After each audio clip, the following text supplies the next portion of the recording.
ज्ञान news channel पर स्वागत है। यह वीडियो बहुत रोचक, महत्वपूर्ण एवं ज्ञानवर्धक होने वाला है, क्योंकि इस वीडियो में हम इस प्रश्न का रहस्य उद्घाटन करने वाले हैं कि इस विशाल अनंत ब्रह्मांड को कौन चलाता है।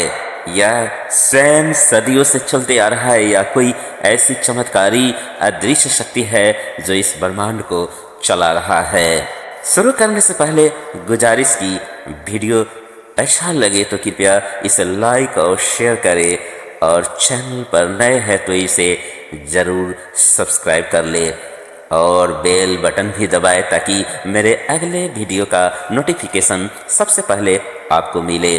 तो आइए बिना देर किए शुरू करते हैं। ब्रह्मांड को कौन चला रहा है? देखिए, यह प्रश्न बहुत गूढ़ और गहन दार्शनिक एवं आध्यात्मिक भी है।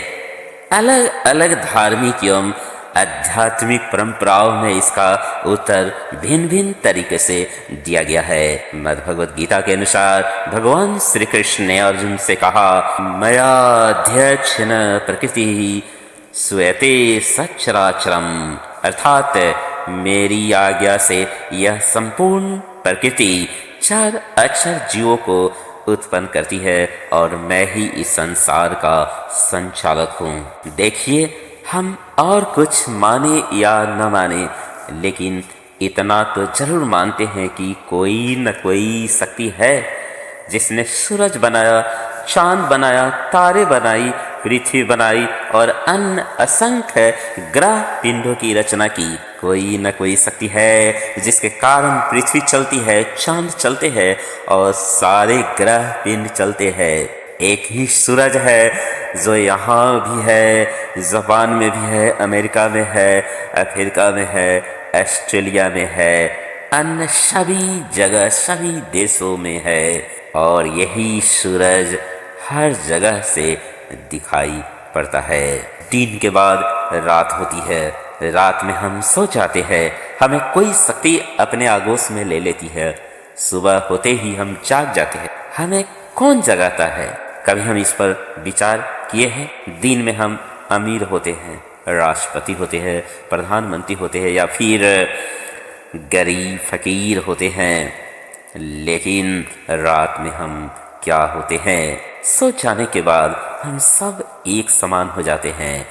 यूं कहे कि हम कुछ भी नहीं होते, बस एक अधमरा सा पिंड के समान होते हैं। सुबह उठते ही हम घमंड करने लगते हैं, अपने धन का, अपने बल का, फिर अपने पद का। जरा सोचे, ये सब चीज़ें स्थायी है क्या? ये चीज़ें जिसके लिए हम घमंड करते हैं हमारे साथ जाने वाले हैं? ये जानते हुए कि न धन हमारे साथ जाने वाला है, न बल हमारे साथ जाने वाला है, न पद हमारे साथ जाने वाला है, फिर भी हम अहंकार के वशीभूत होते हैं। अब देखिए, अहंकार क्या है, इस संबंध में हम बताते हैं एक दृष्टांत से। एक राजा अहंकार क्या है जानना चाहता था। वो कई संतों के पास गए, लेकिन किसी ने उन्हें संतुष्ट नहीं कर पाया। कोई उन्हें बताया कि एक सद्गुरु है जो इसके बारे में बता सकता है। राजा उस सद्गुरु के पास गया। पहुंचने के बाद राजा ने अपनी जिज्ञासा उनके सामने रखा। वो बताए कि ठीक है, मैं आपके प्रश्नों का जवाब दूंगा, लेकिन एक मुसीबत है। राजा ने फौरन कहा, मुसीबत क्या है महाराज, हमें बताइए। सतगुरु ने कहा, मैं एक गड्ढा खोद रहा हूँ, लेकिन एक पत्थर मार्ग में आ गया है जो मुसीबत खड़ा कर दिया है। राजा ने तुरंत अपने सिपाहियों को बुलाया। सिपाही फौरन हाजिर हो गई।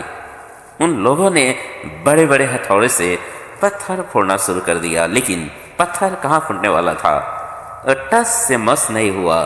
सारे उपकरण टूट गए, लेकिन पत्थर हिला तक नहीं।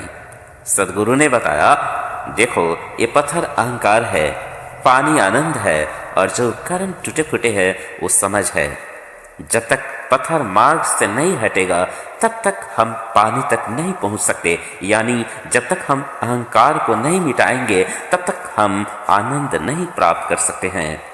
मनुष्य का सबसे बड़ा दौलत आनंद है। सब कुछ होने के बावजूद यदि जीवन में आनंद नहीं है तो समझिए जीवन बेकार चला जा रहा है। हम कुछ भी कहें, लेकिन इस ब्रह्मांड का मूल कारण ईश्वर ही है। वे स्वयं इस जगत को चलाते हैं, लेकिन कारण प्रकृति और समय के अनुसार संसार को गति भी देते हैं। इसके बाद आइए एक अन्य महत्वपूर्ण विषय के बारे में जानते हैं कि जीव का जन्म कहाँ और कैसे होता है। देखिए, हम सामान्यतः यह मानते हैं कि कोई न कोई ये निर्णय करता है कि किसे कहाँ जन्म लेना है।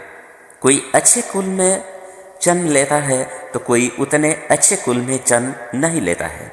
कोई अमीर के घर जन्म लेता है तो कोई गरीब के घर जन्म लेता है। कोई विकलांग जन्म लेता है तो कोई सुंदर जन्म लेता है। कोई न कोई है जो ये तय करता है कि किसे कहाँ जन्म लेना है। विज्ञान अतीत और भविष्य को नहीं मानता। विज्ञान तो कारण और परिणाम में मात्र विश्वास करता है। वो सिर्फ वर्तमान को मानता है।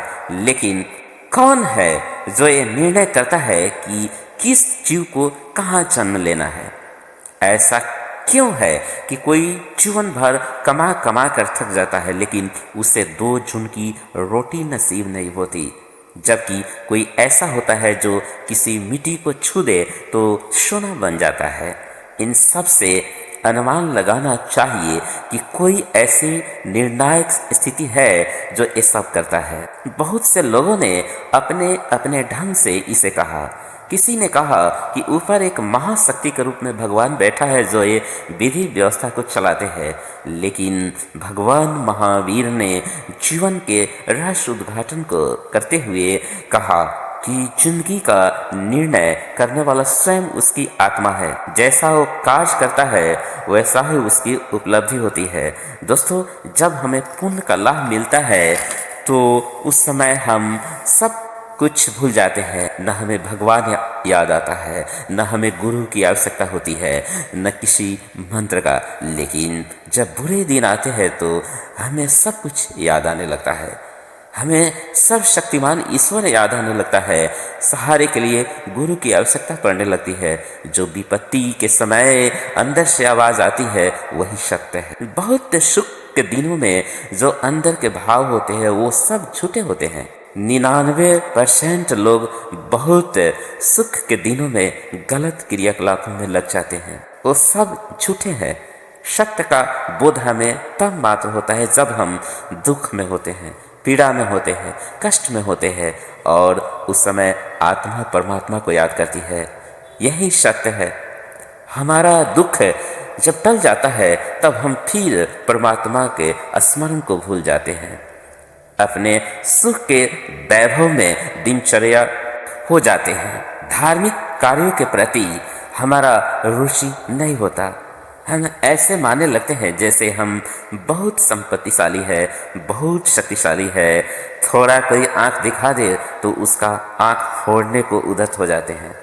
सहनशीलता नहीं रहती। ज़्यादातर लोग अपना कर्तव्य भूल जाते हैं। जो मनुष्य बाहर से सुंदर दिखाई पड़े ज़रूरी नहीं कि वो अंदर से भी उतना ही सुंदर हो। जो बाहर से क्रूप हो ज़रूरी नहीं कि वह अंदर से भी उतना क्रूप हो। हम शरीर से चाहे सुंदर हो या क्रूप हो उसे कोई फर्क नहीं पड़ता। हमारा कर्म हमें सुंदर बनाता है और हमारा कर्म ही हमको अगले जीवन के लिए मार्ग निर्माण करता है। इसलिए हमें हमेशा अच्छा कर्म करना चाहिए ताकि हमें सद्गति मिले और हमें मोक्ष प्राप्ति के लिए भगवत चिंतन, ध्यान, भजन हमेशा करते रहना चाहिए। केवल मृत्यु के समय मनुष्य को पता चलता है कि मैंने कितना अनमोल जीवन व्यर्थ ही गंवा दिया। अभी जितना जीवन बचा है उस जीवन को भगवत चिंतन में लगा दे।